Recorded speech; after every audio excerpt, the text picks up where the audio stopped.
नमस्कार, कुरुक्षेत्र भूमि न्यूज़ में मैं शांति सभी का स्वागत करती हूं और कुरुक्षेत्र भूमि न्यूज़ की टीम आज पहुंची है advanced eye hospital Yamunanagar Jagadhri में। जैसे कि बहुत अच्छा लग रहा है, यहाँ पर डॉक्टर साहब की डिग्रीज़ वगैरह भी काफ़ी अच्छी हमें नज़र आ रही हैं। तो आइए हम हॉस्पिटल में एंटर करते हैं और देखते हैं कि हॉस्पिटल में किस तरह का आइज़ ट्रीटमेंट यहाँ पर होता है, कौन कौन सी टेक्नोलॉजी यहाँ पर डेवलप सर के द्वारा की गई है, सर ने डिग्रीज़ वगैरह के लिए क्या की हैं। आइए हम प्रवेश करते हैं हॉस्पिटल में और आइए हम सर के कैबिन में एंटर करते हैं और सर से मुलाकात करते हैं कि किस तरह का ये आइज़ हॉस्पिटल है, क्या यहाँ पर फैसिलिटीज़ अवेलेबल हैं।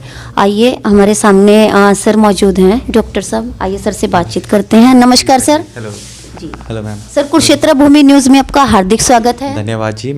सभी श्रोताओं को मेरी तरफ से नववर्ष की बहुत बहुत शुभकामनाएं। जी धन्यवाद सर। तो सर जानना चाहूँगी, मतलब बहुत ज़्यादा इगरनेस हुई हमें बाहर, आपका जो दिखा हमें पंपलेट और एंट्रेंस भी बहुत अच्छा लगा आपका। तो सर मैं जानना चाहूँगी आपका हॉस्पिटल है जो कब से है, क्या डिग्रीज़ हैं आपकी, क्या आप प्रोवाइड कर रहे हैं अपने जो पेशेंट्स हैं सर। हाँ जी मैम, मैंने अपना ये हॉस्पिटल लगभग अब से 3.5 साल पहले शुरू किया था जी। मैंने अपनी आइज़ या नेत्र का जो पोस्ट ग्रेजुएशन डिग्री है वो दिल्ली के ऑल इंडिया इंस्टीट्यूट एम्स से करी थी। उसके बाद मैंने चंडीगढ़ पीजीआई से 3 साल के लिए रेटिना के जो आँख का पिछले वाला हिस्सा होता है पर्दे का, उसमें मैंने सुपर स्पेशलाइजेशन करी थी। और अभी पिछले 3-3.5 साल से मैं अपने क्लिनिक यहाँ पे यमुनानगर में चला रहा हूँ और यहाँ पे सारी आधुनिक सेवाएं, हम जो पर्दे के ऑपरेशन होते हैं, शुगर के मरीज़ों का लेज़र ऑपरेशन, उनके किसी का पर्दा फट जाए या किसी का लेंस अपनी जगह से हिल जाए, इसके मतलब मोतिये के ऑपरेशन के अलावा हम ये सब सेवाएं यहाँ पे दे रहे हैं। वेरी गुड, बहुत अच्छा है सर, आपने हमें डिटेल दी। तो स्पेशलाइजेशन आपका रेटिना में है जी। तो सर मैं जानना चाहूँगी, जिस तरह हम आपसे बातचीत कर रहे हैं, काफ़ी अच्छी जानकारी आप हमसे शेयर कर रहे हैं। तो जैसे ना न्यू बॉर्न बेबीज़ होते हैं सर, न्यू बॉर्न बेबीज़ हैं या कुछ थोड़ी सी एज अप जाती है तो बच्चों को चश्मा लग जाता है छोटी उम्र में। तो सर प्लीज़ हमें बताइए इसका रीज़न क्या रहता है। हाँ जी मैम, बहुत नंबर ऐसे होते हैं जो कि जिनके साथ बच्चा पैदा होता है, जिनको टाइम डिटेक्ट करना ज़रूरी होता है। इसके अलावा आजकल मैम आपने बहुत अच्छा क्वेश्चन पूछा। एक नई बीमारी है जिसको हम रेटिनोपैथी ऑफ प्री मैच्योरिटी कहते हैं। जिस तरह हमारा मेडिकल फील्ड में एडवांसमेंट्स आ रही हैं, इस तरह जो बच्चों की स्पेशलाइजेशन होती है जिसे पीडियाट्रिक्स कहते हैं हम, तो उसमें भी काफ़ी एडवांसमेंट आ गई है। पहले जो छोटे बच्चे थे उनको हम बचा नहीं पाते थे, तो आजकल हमारे जो नई नर्सरीज़ हैं या नई टेक्नोलॉजी है, उससे बहुत छोटे बच्चे जो बच जाते हैं उनको एक आंखों की बीमारी होती है जिसे हम रेटिनोपैथी ऑफ प्री मैच्योरिटी कहते हैं। ये प्री मैच्योर बच्चों की बीमारी है, ये बहुत कॉमन हो गई है। तो अगर हम इसको टाइम से पकड़ लें बीमारी को, तो इसका लेज़र द्वारा इलाज किया जा सकता है। दूसरा, अगर हम इसको इग्नोर करते हैं या बच्चों को चेक नहीं करते टाइम से, तो बच्चे ब्लाइंड भी हो सकते हैं। तो इसका बहुत सभी को ध्यान रखना है कि अगर प्री मैच्योर बच्चा कोई हो या आस पड़ोस में तो उसका ध्यान रखें। तो सर मैं जानना चाहूँ, जैसे न्यू बॉर्न बेबी है, ठीक है, वो ठीक उसने बर्थ लिया, तो इसको आइडेंटिफिकेशन हम कैसे कर पाएँ? जैसे हॉस्पिटल मैनेजमेंट है या जो डॉक्टर्स हैं, इसको डॉक्टर्स ही आइडेंटिफिकेशन कर पाएंगे या किस तरह से हो पाता है ताकि उसे टाइम के अकॉर्डिंग ट्रीटमेंट मिल पाए? बिल्कुल मैम, तो डॉक्टर्स बहुत जागरूक हैं इसके बारे में कि सभी पीडियाट्रिशियंस, बच्चों के डॉक्टर सलाह देते हैं कि 3-4 हफ्ते पे बच्चों को चेक करवाया जाए। तो आंखों के जो डॉक्टर, जो रेटिना के स्पेशलिस्ट हैं, वो दवाई डाल के पर्दे की जांच करते हैं इसकी। हाँ, तो पर हमें पेरेंट्स को या खुद भी थोड़ा ध्यान रखना चाहिए। अगर प्री मैच्योर बच्चा हो तो उसके लिए टाइम से हमें सलाह ज़रूर लेनी चाहिए 3-4 हफ्ते पे आंखों के डॉक्टर द्वारा। इसके अलावा अगर हमें लगता है कोई बच्चे के आँख में कोई सफ़ेद सा शेडो आ रही है, रिफ्लेक्शन आ रही है आइज़ के अंदर से, या बच्चा लाइट पे नहीं देख रहा, या बच्चा टेढ़ा भैंगापन है बच्चे को, तो टाइम से डॉक्टर को चेक करवाना है, उसको इग्नोर नहीं करना। बहुत बीमारियां हैं जिनको शुरुआत में तो आराम जल्दी से आ सकता है, लेकिन बाद में जाके वो जटिल हो जाती हैं या फिर लाइलाज हो जाती हैं। वेरी गुड, बहुत अच्छी सर आपने हमें जानकारी दी।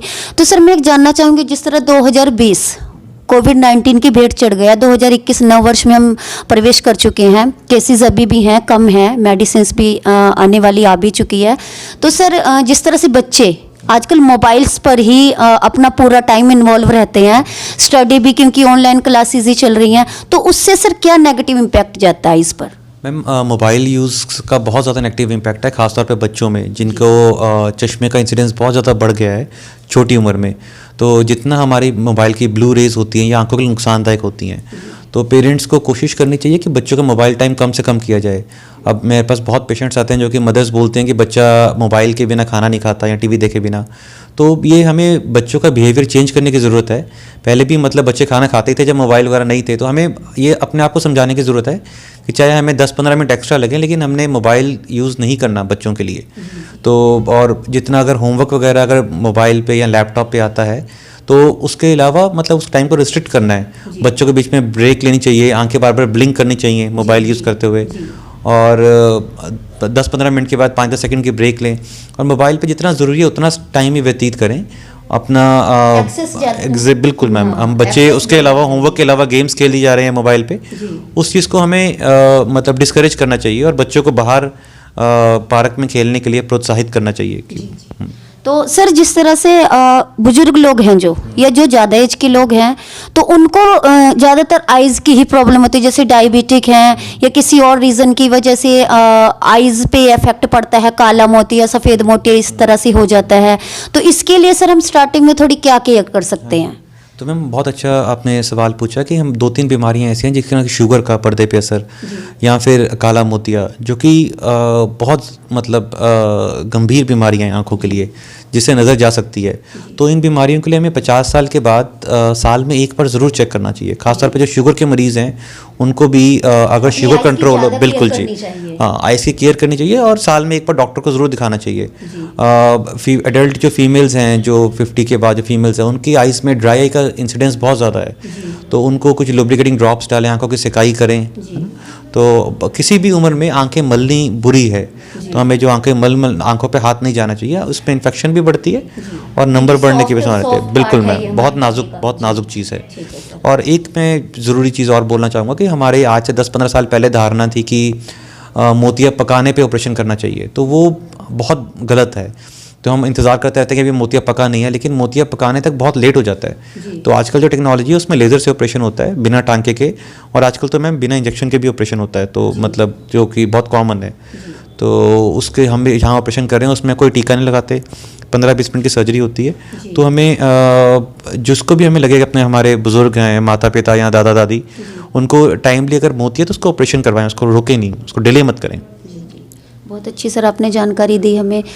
तो सर जिस तरह से ऑपरेशन या सर्जरी होने के बाद पेशेंट कितने दिन तक नॉर्मल, मतलब जो अपनी आइज़ का केयर वगैरह करने के बाद वो नॉर्मल अपनी लाइफ में कब तक आ सकता है सर? मैम 2-3 दिन के केयर के बाद पेशेंट हर वो काम कर सकता है, मतलब लेज़र से अगर ट्रीटमेंट लेते हैं? बिल्कुल मैम, अगर जो आजकल जो टेक्नोलॉजी में अगर ऑपरेशन करते हैं तो 1-2 दिन में भी है कि बाहर धूल मिट्टी से थोड़ा सा बचाव करना चाहिए, उसके बाद पेशेंट अपने नॉर्मल काम में वापस जा सकता है 2 दिन। बिल्कुल मैं वो तो मैं पहले दिन से ही पेशेंट लाइट में बैठ सकता है। जो पहले टेक्नोलॉजी थी बड़े चीरे वाले ऑपरेशन की, उसमें हम कहते थे कि 40 दिन का परहेज करें, पर आजकल मैम ऐसा नहीं है। आजकल जो बहुत आधुनिक इलाज है, तो इसमें हमें बहुत लंबा पेशेंट को रेस्ट देने की ज़रूरत नहीं होती है। तो सर अपने हॉस्पिटल की तरफ से कोई आइज़ कैंप वगैरह, फ्री परामर्श केंद्र, इस टाइप का कुछ ऑर्गेनाइज किया जाता है सर, या कोई भविष्य में आप किस तरह का प्लान हो? हमारे कोई अगर आर्थिक रूप से कोई कमज़ोर मरीज़ है तो हम उसका पूरा इलाज करते हैं मैम। बहुत पेशेंट्स का हम मुफ्त सर्जरीज भी करते हैं, और हमारे साल में एक बार मैं रोटरी रिवेरा, एक बहुत अच्छी संस्थान है यहाँ पे यमुनानगर में, जो कि गरीब मरीज़ों का लगभग 150-200 मरीज़ों का फ्री में ऑपरेशन करवाते हैं, तो मैं उनके साथ भी जुड़ा हुआ हूँ। तो हम साल में एक बार मार्च-अप्रैल के आसपास हम लगभग 150 से 250 के बीच में सर्जरीज करते हैं, कैंप सर्जरीज, तो जिसके लिए ऑपरेशन के अलावा दवाई और चश्मे तक भी सब कुछ पूरा मुफ्त दिया जाता है। तो सर ये जो इतना अच्छा पुण्यार्थ का काम करते हैं सर, एक NGO से जुड़ के, तो इसका मैसेज सर पब्लिक तक आप कैसे कन्वे करा पाते हैं? बस में मेरा मैसेज एक ही है कि अपनी आंख बहुत इसका हम एडवर्टाइज में इनको तो हमारे पास बहुत माध्यम है जी।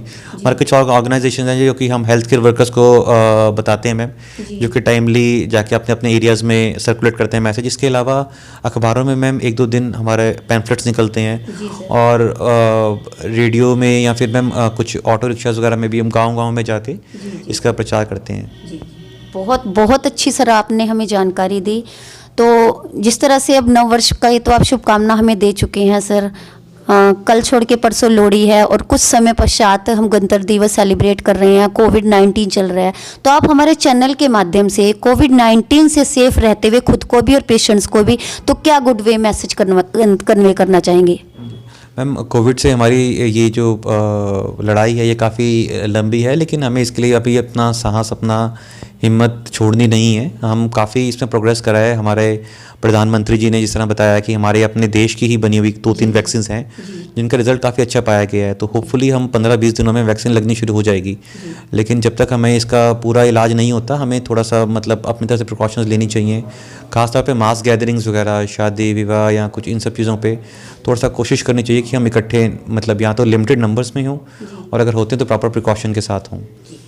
बहुत बहुत धन्यवाद सर। बने रहिए कुरुक्षेत्र भूमि न्यूज़ में रिपोर्टर शांति और कैमरा पर्सन देवेंद्र के साथ। आगे भी हम आपको एक्सक्लूसिव और लाइव मुलाकात में एक्सपीरियंस डॉक्टर से रिलेटेड आपकी जानकारी दिलाते रहेंगे। धन्यवाद।